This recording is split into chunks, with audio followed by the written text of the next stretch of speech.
Здравствуйте, дорогие рукодельницы, мои любимые подписчики и гости канала. Я сегодня решила шить из старых джинсов. Я их режу на полоски. Они у меня длиной 3 сантиметра. Но я думаю, что можно и больше, ну, меньше, наверное, не нужно. Но можно и пошире делать. Длину произвольную, в зависимости от того, какого размера вам нужна заготовка. Мои 40 сантиметров в длину получается. Я их, тут два вида из двух джинсов, более голубые и такие потертые. Кроме того, я нарезала несколько полосочек из обычного тоненького хлопка. Девочки, у меня тут на столе вот такая вот, конструкция. Здесь плед лежит, сверху накрыт белой тканью. И я сверху кладу кусок флизелина, это клеевая ткань, клеевой стороной наверх. Видите, вот здесь вот, не знаю, видно или нет, такие капельки клея, которые сверху накапаны. Обратная сторона гладкая. Вот клеевой стороной я кладу наверх. Закрепляю эту свою клеевую ткань булавками, чтобы она у меня не смещалась. Я вам показала, что у меня там плед, поэтому булавки будут держать. И потом раскладываю свои полосочки джинсовые, которые я подготовила уже. И тоже так же прикалываю так, чтобы они были у меня поверх клеевой ткани. Через одну чередую цвета. Кроме того, что я сами цвета чередую, я еще чередую так, чтобы у меня вот в этих потертых полосках светлая сторона и темная тоже чередовались. То есть одна темная, другая светлая. А с другой стороны тоже так же чередуются. В результате, после того, как я разложила их, я одного цвета полоски убираю и кладу поперек них другую полоску джинсовую. Ну, то есть я делаю такую плетенку. Потом убираю следующий ряд более голубых полосок и выкладываю уже не джинсовую полосочку, а из ткани, из цветной, которую я тоже подготовила. И таким образом я вот чередую и раскладываю такую плетенку. Здесь ничего сложного нет, и делается очень быстро и интересно. Ну, поправляю так, чтобы все ровненько у меня лежало.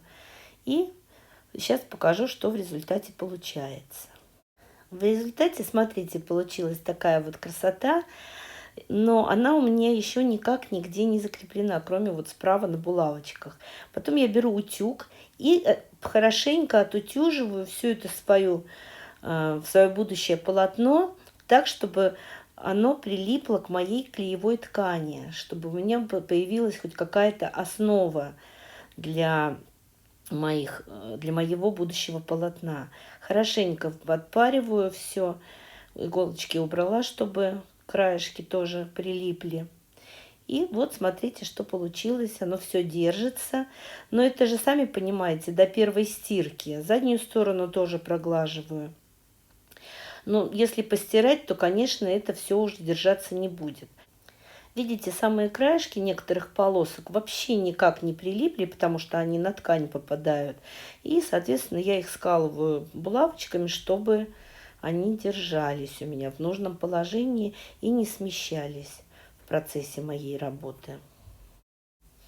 Дальше я вырезала несколько джинсовых кружочков, побольше, поменьше, разного размера. И я беру ватные диски обычные, разделяю их пополам, чтобы было не очень толсто. Я хочу, чтобы мои вот эти вот кружочки были более объемными.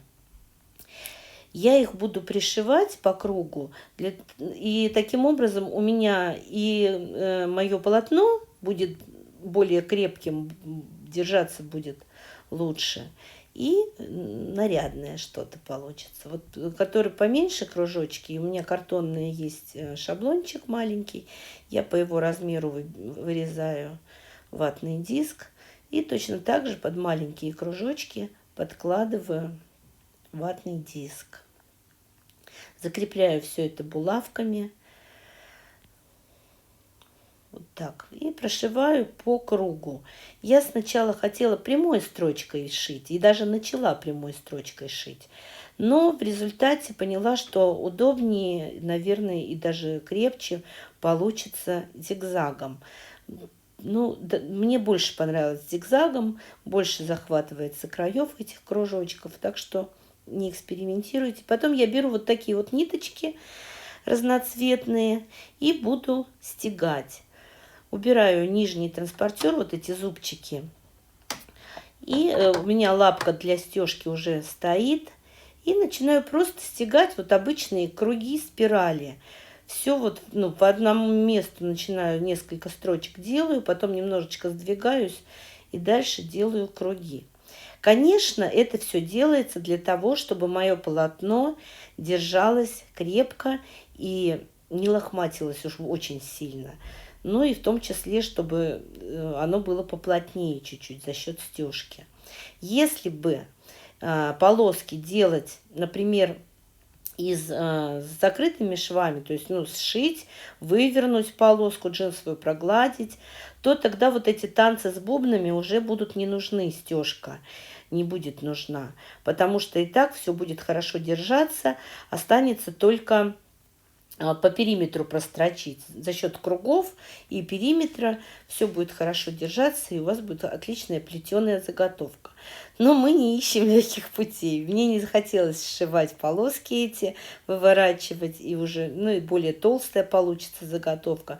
Поэтому я решила стегать. После того, как я более-менее простегала кружочками свою заготовку, я беру нитки, которыми я обычно вышиваю, и вот так вот по кругу, вокруг каждого кружочка, которые у меня пришиты, я вышиваю вот обычными стежками просто по кругу много раз.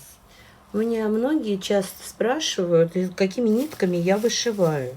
Я вышиваю вот такими нитками. Это либо вот ирис, либо вот такого плана. Вот эти нитки называются коко. Это из мерсеризованного хлопка.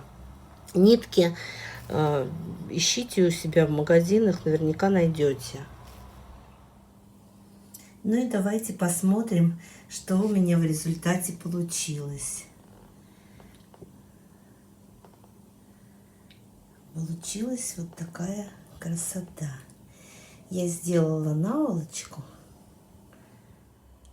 Но из такой заготовки можно и сумку сшить, и в одежде можно использовать как элемент какой-то одежды.